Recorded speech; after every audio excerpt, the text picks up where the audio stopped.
Welcome to Worthy Ones, the video series where I take all the newest issue 1 comic books that I read for the current comic book week and deem them worthy or not worthy. Guys, I'm Mike Spider Slayer. Welcome back to Comic Book Corner 2.0. If you love daily comic book content and you love me helping you make decisions of what comic books to buy, guys, I think you came to the right place. I don't think you'll be disappointed, so please hit that subscribe button.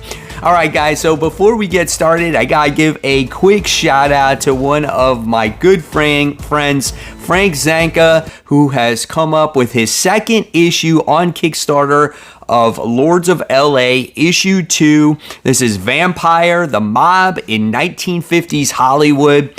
And our vampire by the name of Lena returns after 60 years to take revenge on the vampire mob bosses that turned her. We have a guest appearance here by Marilyn Monroe. This Kickstarter is funded, but there is still 18 days left to go to reach those stretch goals. So guys, thank you so much for supporting the campaign. Check it out, Lords of LA issue 2.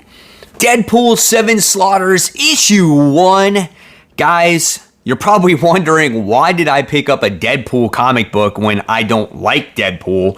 Well, the main reason is because I wound up getting this variant cover right here. I thought this one was pretty badass, and I love how Deadpool was wearing that Infinity Gauntlet. Can you imagine if he had possession of the Infinity Gauntlet?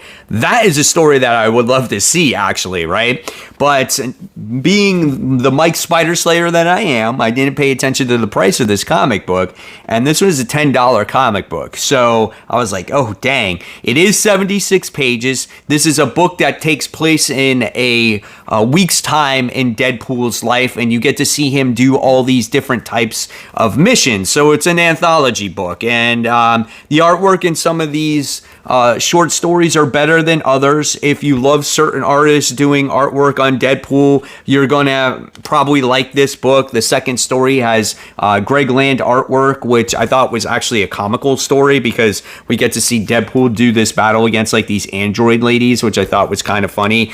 But if you're looking for any I don't know, continuity with the character or anything like that, I don't think you're going to expect that here.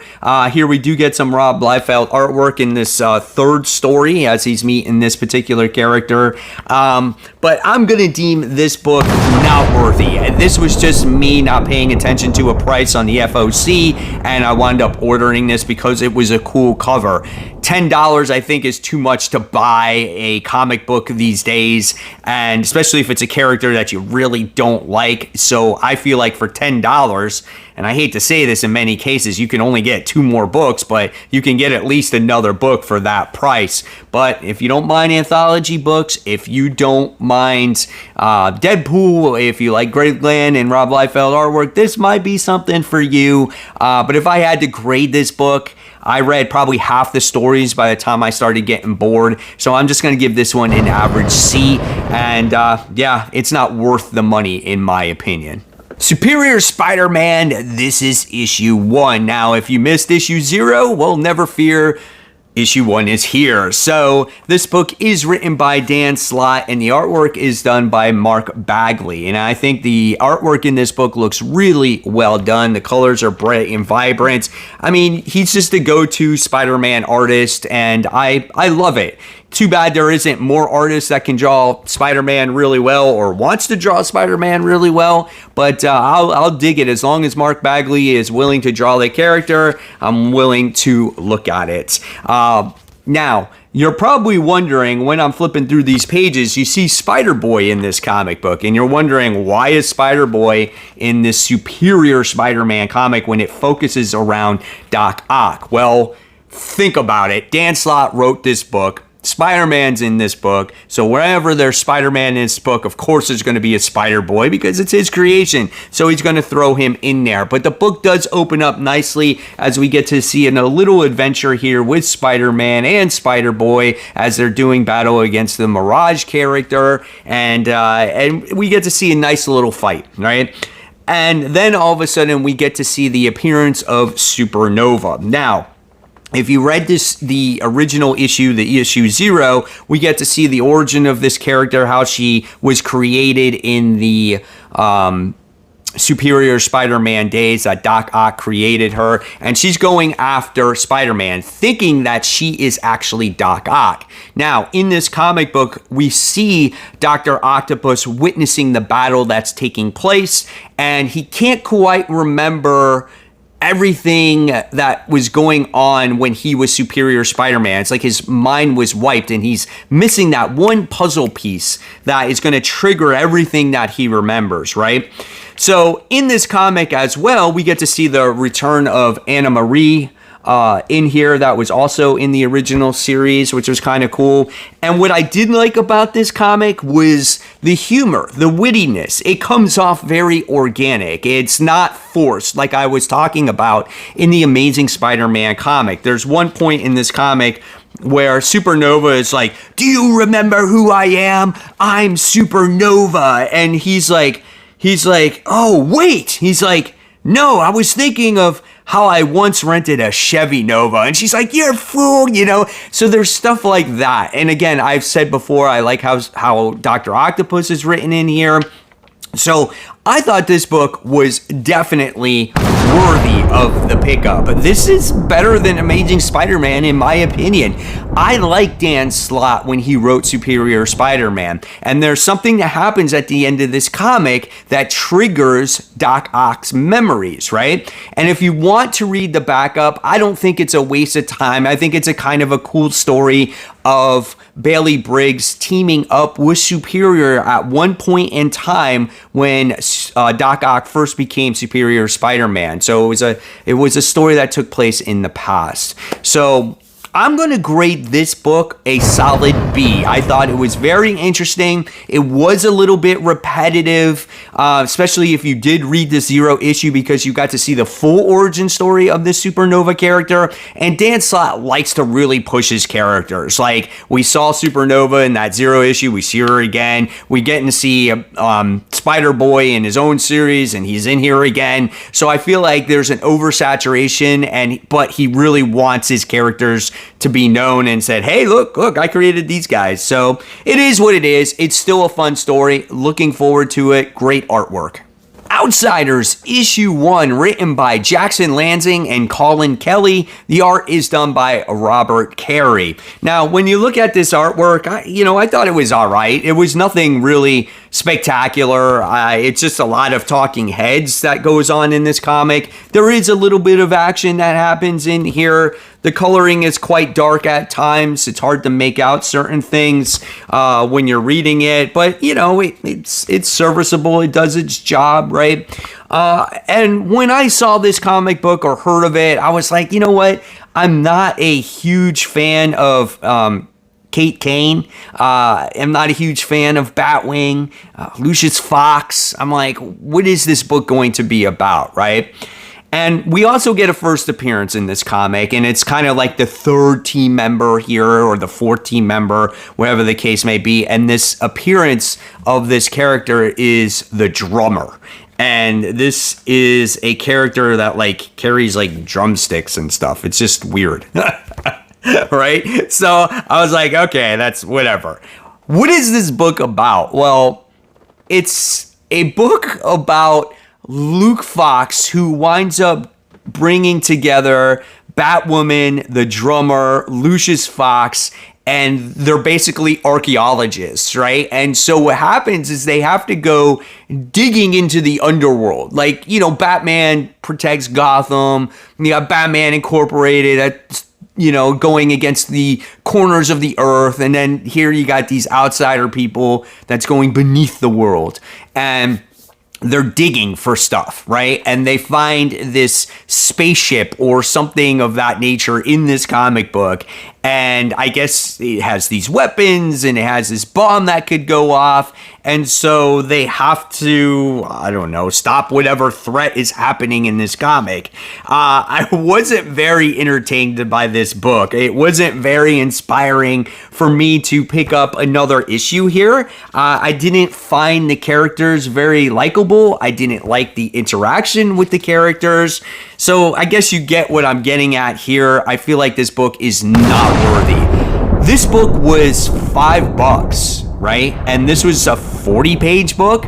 I don't think this was 40 pages. I think there was a lot of ads in this comic book, and it made you think that it was 40 pages. I think it's a preview of Batman Offworld that gives you these extra pages. The main story itself, I think, is 28. So they're kind of ripping you off here. But going back to the story itself, it has no real cliffhanger to make you say, man, I really got to pick this book up. I get it's a setup, but do you really want to see Batwoman go digging for stuff underground with Luke Fox?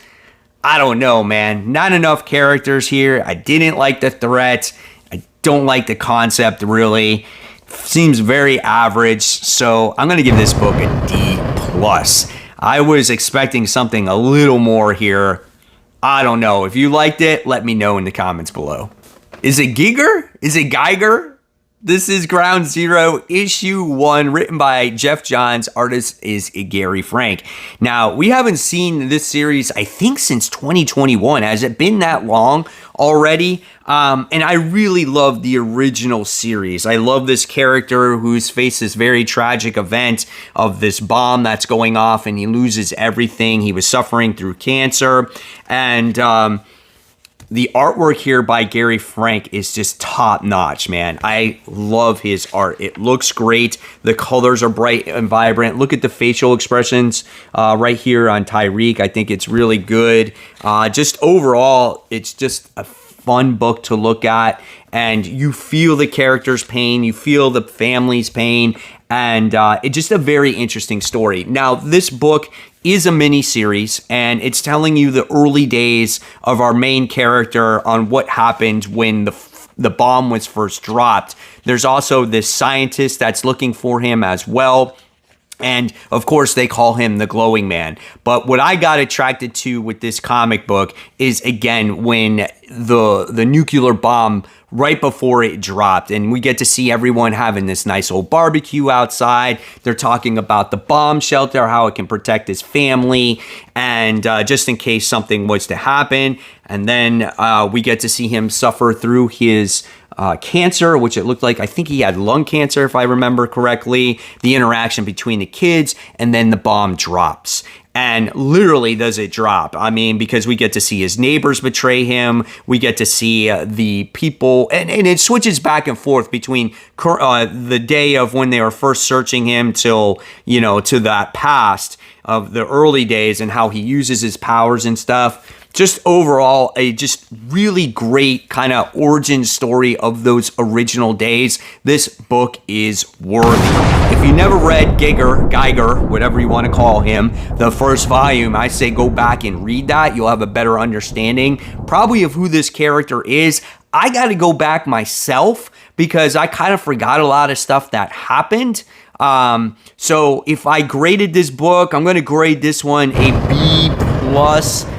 Yeah, probably a B+, because when a book does not come out for a while, you forget a lot of the little details that happen and who the character is. And I felt like they did a good job at reintroducing the character in very many ways. But I feel like you also got to go back and find out what happened in that original volume. But definitely a must-recommend comic here. A lot of fun, great artwork. I'm telling you, man, these indies, it's where to go these days because all the top tier writers and artists, this is where they're going. And if you want great stories, this is where you gotta be, man, right here in the indie scene. Deviant, issue 1. This is probably one of the most anticipated comic books of the week besides G.I. Joe. But this book is written by James Tynion IV. The art is done by Josh Hickson, and the art is great. I mean, it makes you feel like it's the holidays, right? but it's also dark and gloomy. And in the beginning of this comic book, there's not a lot of dialogue. So you're flipping through the pages really quickly, but it's dark. And you feel the suspense building when you read this comic, right? And you're like, uh-oh, something's going to happen. Something's going to pop out. And you're just like, oh my gosh. And as you get about a quarter way through this book, the real story begins, okay? Our main character in this comic is the name of Michael, and he's doing an interview to get this guy's story. And supposedly he is the killer. He is the Santa because he was at the scene when something happened, and obviously he's considered like this pervert, and he killed all these kids, and Michael's trying to get this story. But our main character finds himself very relatable to him, and he can read, the thoughts in the room. He can get the vibe of what's going on in here, and we kind of see flashbacks from Michael's past on how the Santa serial killer really affected his life when he was younger and whatnot. And it was just a very interesting story. I really liked the queer angle on this book. It didn't seem forced in any way. I really enjoyed it. And by the time you wind up getting to, present day, December of 2023, 4 weeks until Christmas, guess what? Guess who's back? And it was very, very interesting. I find this book worthy. This was a banger of an issue. I definitely say pick this book up. I think James Tynion is probably one of my favorite writers right now, especially when he does his indie books. It's just very suspenseful. It has you at the edge of your seat, and you always can't wait for that next issue. I just like these dark, scary, horror type of books. I love the main character of Michael, and I love how we get the comic book jab in there, if you know what I'm talking about, when you read the comic about saying, there's not much money in comics anymore. Very interesting little jab at the comic book world, but I liked it.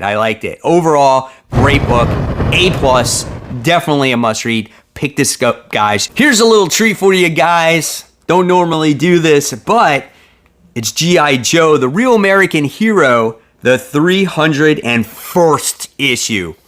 There's a 1 on it, and I thought, you know what? Let's do it this time. Let's talk about it on Worthy Ones, since it's the first G.I. Joe issue in Skybound Image Comics.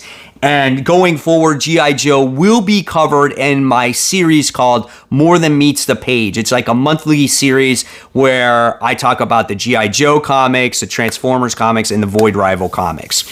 So this book here is a continuation off of Larry Hama's original G.I. Joe that was created back in the 80s. And then it went on to Dreamwave, and then it went to IDW, and now here we're back at Image Comics. Now, this book is written by Larry Hama, and the artwork is done by, Chris Moneyham. And the art was good. I like the tone of the colors in here. I love the way the characters look. They got a little bit of a different feel to them. Almost reminded me a little bit of Sean Gordon Murphy's artwork when I was reading through this comic, right? And what this comic really is set off to do is to show you the action in G.I. Joe. If you were looking for an intense, in-depth, character-driven story from this very first issue, I think you'll be disappointed with it because it doesn't really go into much detail with the characters. It's a race against time. There's a bomb that's about to blow off at a Cobra base, and there is this detonation where it's going to change everybody into these cannibalistic creatures. And we do witness the bomb that it actually goes off. But the surprising thing is Serpentor, who is the Cobra leader, and Dr. Mindbender, who is like his sidekick, the guy that actually created him, are actually caught in this blast, and they want this bomb to go out. They want this bomb to go off, but they feel like if it's worth getting rid of the Joes, then that's okay, right?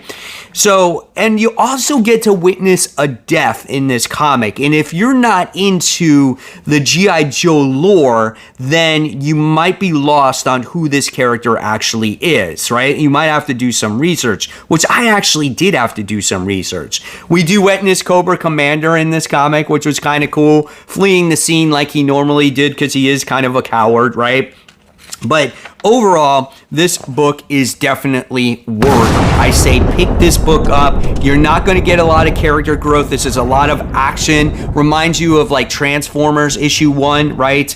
But it is definitely an entertaining read. Now, if you do want to know more about the characters, there's a back page here that gives you everything on the characters that are currently maybe in this book, right? So you learn about Serpentor, you learn about Dr. Mindbender, you learn about the Baroness, Zartan, Destro, Duke, like Snake Eyes, the person that died, like you know more about them. So I thought that was cool and I appreciated that.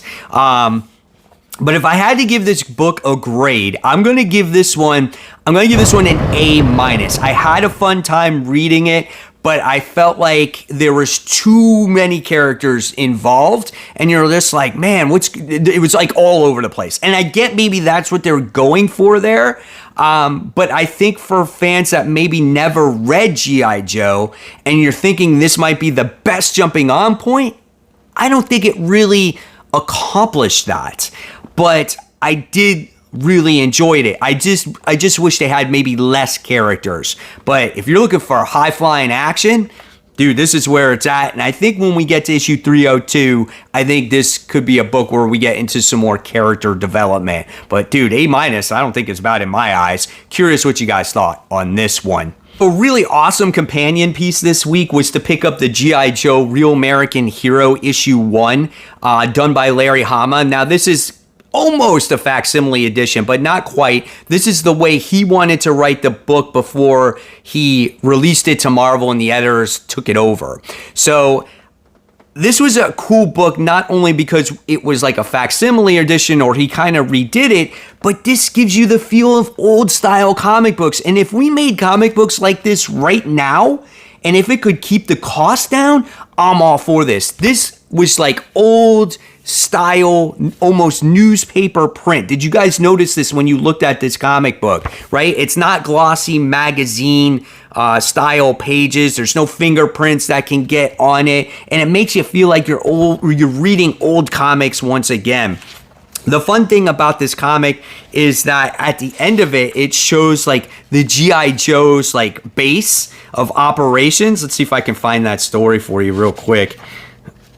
Yeah, here it is, right here. So you get to see like their base of operations. I thought that was so cool, man. And I didn't read through this whole entire book. I kind of skimmed through it, but I really enjoyed this. And I guess the biggest appeal to me is it made me feel like I was reading an old style comic book once again. And if all comic books went back to that style of newspaper print or just a little bit better than newspaper print, I'm all for that, man, because we need to keep the cost down for these comic books.